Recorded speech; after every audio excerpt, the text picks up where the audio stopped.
Video பார்க்குற எல்லாருக்குமே வணக்கம்.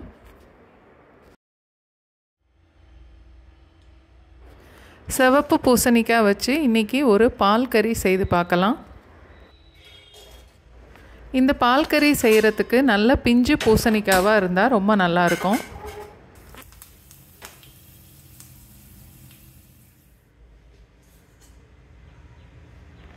நல்ல பிஞ்சு பூசணிக்காய், அதனால் தோல் சீவ வேண்டிய தேவையில்லை. நான் தோலோடவே வெட்டி எடுத்திருக்கேன். வெட்டின துண்டு ஒரு 2 கப்பு கொஞ்சம் கூடவே இருக்கும். 3 பச்சை மிளகாய்,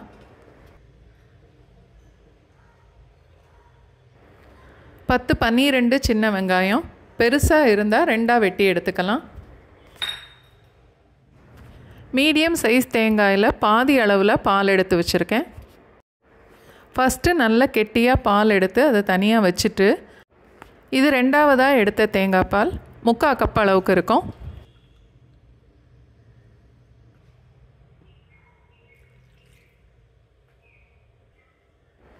இப்போது அடுப்பை பற்ற வச்சுட்டு இந்த பூசணிக்காவை தேங்காய் பால்லையே வேக விட்டுறலாம்.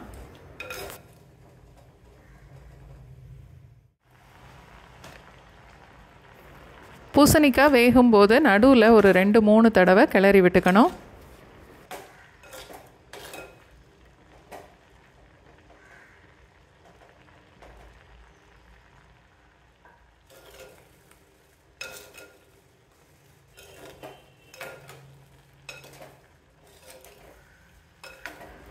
ஒரு கப் அளவுக்கு பாலும் தண்ணியும் சேர்த்து ஊற்றுனா அந்த காய் வேகிறதுக்கும் அந்த பால் நல்லா வற்றி வர்றதுக்கும் கரெக்டாக இருக்கும். இப்போது தேவையான அளவுக்கு உப்பு சேர்த்துக்கலாம். ஒரு 1/2 டீஸ்பூன் அளவுக்கு சாம்பார் பொடி, நல்ல கெட்டியான தேங்காய் பால், இது ஒரு 1/2 கப் அளவுக்கு இருக்கும்.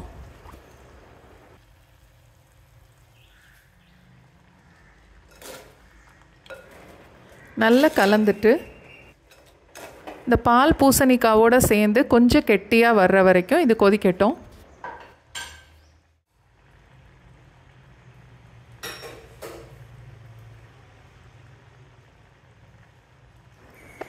கால் டீஸ்பூன் கடுகு, 1/4 டீஸ்பூன் சீரகம், 2 கொத்து கருவேப்பிலை எல்லாம் தேங்காய் எண்ணெயில் தாளித்து இந்த பால் கறியோடு சேர்க்கணும்.